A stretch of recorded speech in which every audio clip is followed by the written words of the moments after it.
Walk Me Through the Orchard, a podcast dedicated to honoring the stories of the people of Grandview Hill. I'm Kristen Ridge, creator and host. Today we have someone really special with us, Larry Johnson. Born in 1942 at his parents' first home in Bingham Canyon, Larry moved to Grandview Hill when he was 1 month old and has lived all of his 81 years here. Grandview Hill sits on the far northwest corner of Provo, close to Geneva Road and the I-15 freeway. Established in 1912, it eventually became home to about 30 families from the 1930s onward, until it became subdivided towards the end of the 20th century.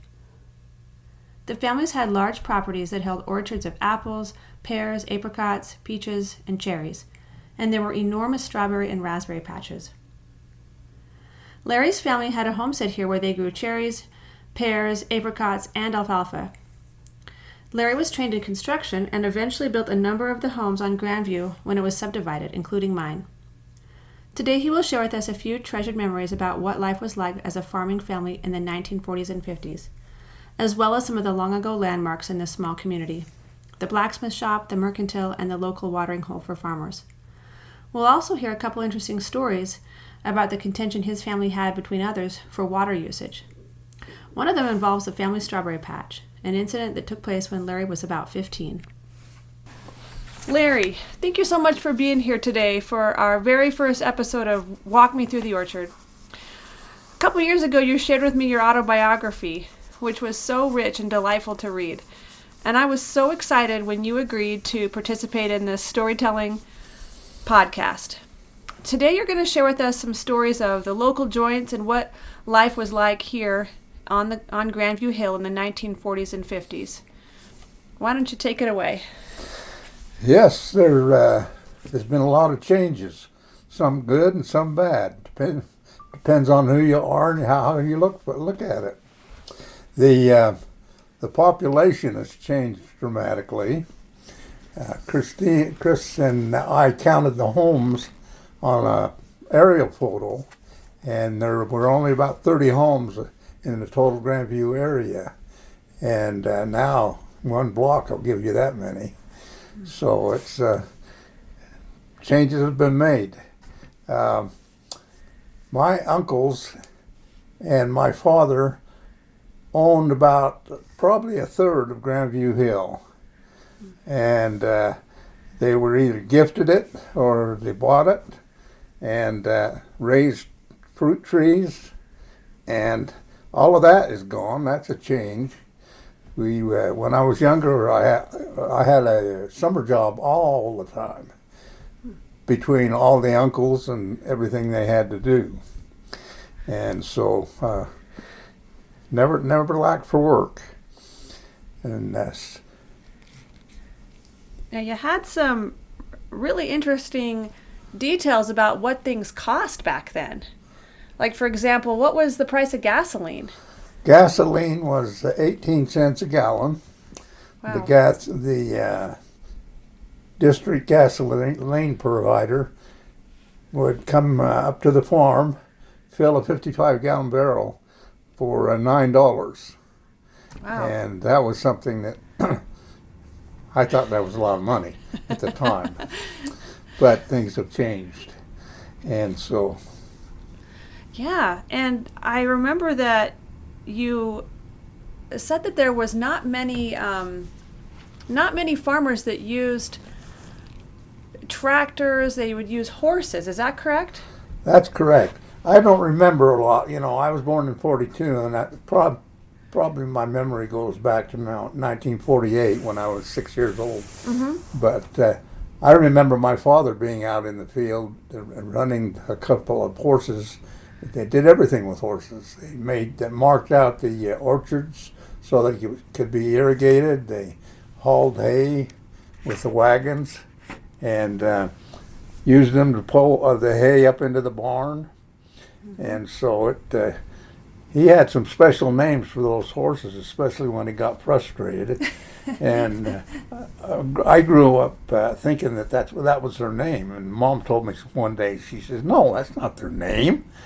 And so we went on to something better from there. But that's great. During that period of time, if they did buy a piece of machinery, they used to share the cost on it two or three farmers would go together and pay for it, and then they'd arrange to use it at a certain time, and that kind of got them through the hard times. And when they finally were able to buy a sprayer, they shared that also. When you spray the fruit trees with, and so that was a benefit. Yeah, those things are so interesting, and I especially want to hear about some of the local places around here. There was a blacksmith shop, a mercantile, and a cafe that you remember. Do you want to tell us about any of those places? Sure. Where the Spring Creek goes through Lions Park and intersects Columbia Lane, goes under Columbia Lane, there was a fish pond on the east side of the Columbia Lane, and it run under the road and then to Lions Park. Good fishing hole. I think that's where I caught my first fish. And frog ponds, we'd go down there and catch frogs. That's something that's non-existent now. I haven't seen a frog. I go out in nature quite a bit, and I've never seen a frog for, I'll bet you, 10 years. Oh, they might be completely gone. Yeah, there was a period of time when we'd go down on Harbor Road on the north side of the river, and we went through there one time, and there was a migration of frogs going across that street, and there were just dead frogs all over because cars go down the street and hit them and kill them. But they're not there now. It's just not there. But anyway, down Lions Park, where 1460 comes off the hill now, that was something that changed too, because the hill would drop off right at the corner of the Grandview property, Grandview School, and you could stand there and look down on the Spring Creek. And down in the meadow down there, about July or so, there was a big camp of gypsies that would move in there. That's interesting. And my aunt, I guess she lived just down Jordan Avenue, clear to the end, and she as long as she could remember, they were coming there. And so she warned us. She says, if you don't want to come home, or if you want to run away, go down there and play with the gypsies. She says, because they'll snag onto you. And yeah, we wouldn't go near them. So that was all she had to say. Yeah, but it was fun to watch them. They build big fires and sing songs and dance and play instruments, and kind of like a circus. But and on that same plane, back down where the Spring Creek goes under Columbia Lane, if you go west across the road by it's a nerve center there now, there was a blacksmith shop. And he built a little frame house there. He was a war veteran, and he got wounded pretty bad, so he had a bad limp. And he lived in that little frame house. I can see it right now.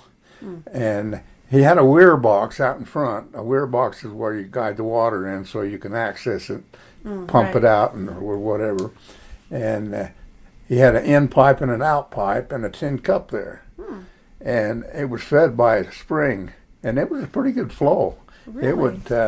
It would flow, probably 5 gallons a minute coming through there. So he didn't use the dug canals. He used that spring. Well, yeah, it was just drinking water. And that was the first thing I do when I go down there, go grab that tin cup and get a good swig of spring water. So you spent some time down there with him. Oh, yeah. My dad and him are friends, and my grandmother, Bernardi, thought he walked on water because he fixed her fridge. She couldn't get the fridge to run, and he came up. He was a go-to guy on fixing stuff. And, call it Charlie. And he'd come up and fix it. Of course, he liked her, and she liked him. But that blossomed into nothing. And they were both single. But Yeah. he would fix, sharpen plowshares. If you had something that broke, he'd weld it. And he was just all around fix-it guy when it came to metal. And so. And what was his name? Charlie Guthridge. Charlie Guthridge. So it sounds like he really, people relied on him for so many things. Yeah. Not just the ironworks. Yeah. He was. Amazing. And if you wanted advice, he'd give you that too. Oh, that's what they're supposed to do. Yeah.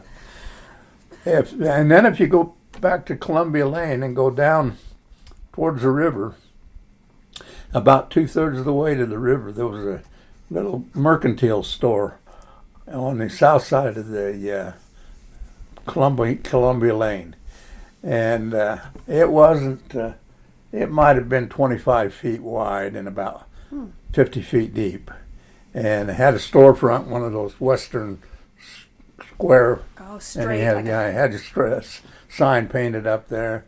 Dean's Market was what it was called, and a lot of the people didn't buy the bulk of their goods there, but they'd go down there, when they had to snag something quick and in an emergency. And all the kids went down there and bought soda pop, and of course, you could buy a Coke for a nickel, and that was something that was really good. How long did he have his mercantile set up? About what year did he finally go out? I want to say probably in 55. Okay. Lasted about 10 or 12 years, but he was there for a long time. Right, since Early. before you were born, and Yeah. Early on, he was there, and if you head on down towards the river a little farther, there was a cafe on the north side of the street where Deseret Industries is now, and it was I can't remember if it was Pay or Pace. I think it was Pace. Paces sounds right. Yeah. And it was the watering hole for all the farmers and anybody who wants some advice. They go in there and trade yarns, I guess you could say. And the farmers would go there and talk about what they were doing to get a better crop, or what they were going to spray with this year, and where they were going to get it, and all that good stuff, One time, there was a man named Ray Birmingham. He had a barn up here, about halfway down, about a third of the way down to the west on 1460 North. And he had Dryland Farm in Indian Hills. Of course, Indian Hills is all developed, fancy houses and stuff now. It is. And but that Dryland Farm, they would bunch the grain, whether it was barley, wheat, or whatever it was. They'd bunch it into bunches, and the machine would just throw it out on the row there. And we'd go up and help him stack it in bunches so that big, more volume to it. And when they bring the thresher in there, they just pull that thresher down and then thresh a pile of it, and then go on to another pile. And when we got through, we'd go hunt the rabbits around there, shoot them with a .22, and then we went back, stopped at Pace's, and got a Coke. Yeah. And I thought I was sitting up at the bar stool, and I was big time. You were the big stuff. And of course, all the good guys that knew me come along and say, "What are you drinking?" And I said, "Coke." Yeah.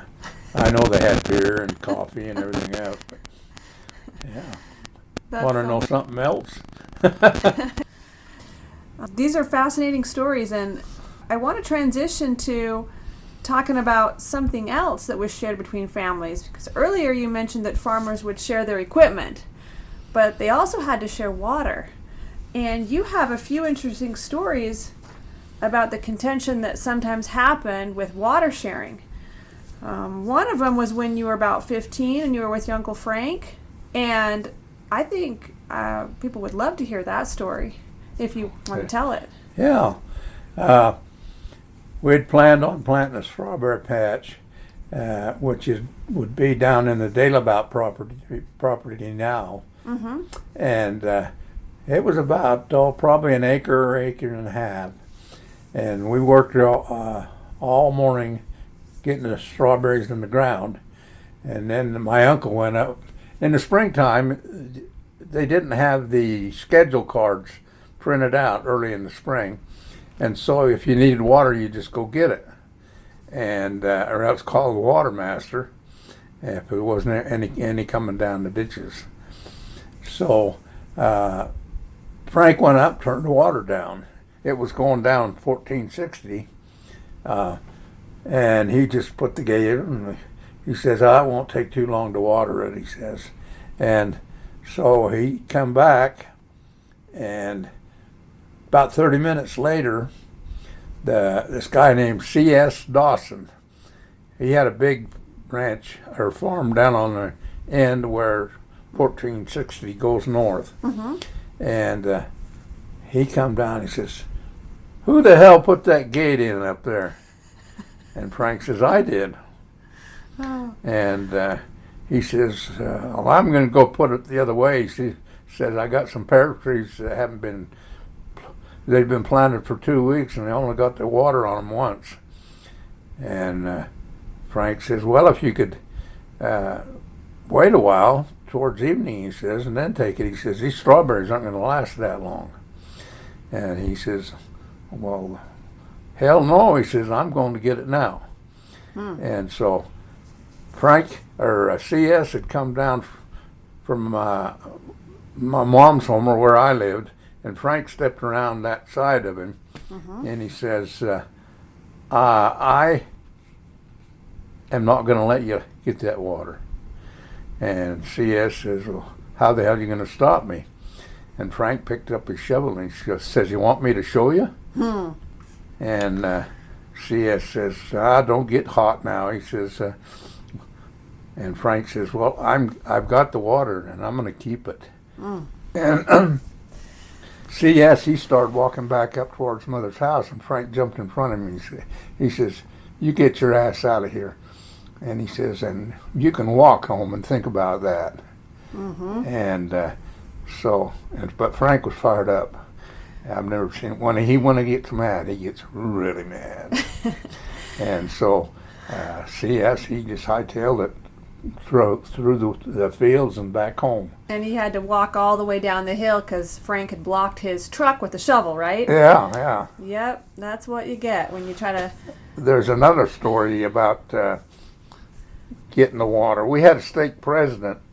He wasn't the stake president then, but later on he was a stake president for probably 20 years. And his name was Clyde Lunsford. And they somehow it was the same thing. Dad needed water, and he went up and, oh no, it was our turn with the water. It was your turn. Yeah, and Dad had gone up in the early morning and turned the water down, and before long, and what he did, he took the head gate and threw it out in the weeds.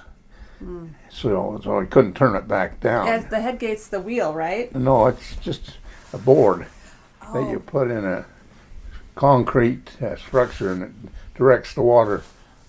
Got it. So a head gate. And he, of course, Clyde, he comes storming down. First he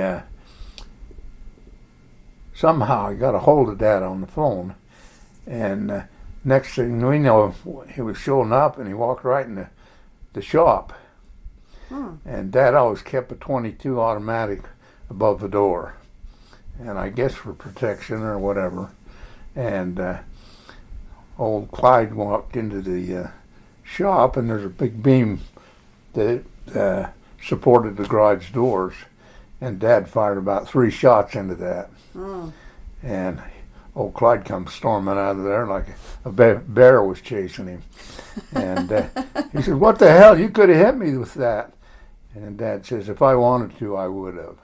He says, "You get your butt out of my garage, and I don't want to see you in there ever again." But Interesting. and my dad could get madder than mad could be, and the next day he'd shake hands with whoever he was mad at, and I guess he figured, well, bygones be bygones. Well, yeah, you'd have to have that sort of temperament of letting things go in order to just be able to thrive in this community where you're sharing so many things. Yeah. You know, since I didn't grow up in this period, I think it's just fascinating to think about sharing water with other families, because now, obviously, families don't share any resources with anybody, and water is undoubtedly the most important resource we have. And so I think, how would I behave towards someone that was taking water from me or wouldn't wait for my turn to be over? And there was no one to call. The schedule hadn't been printed yet.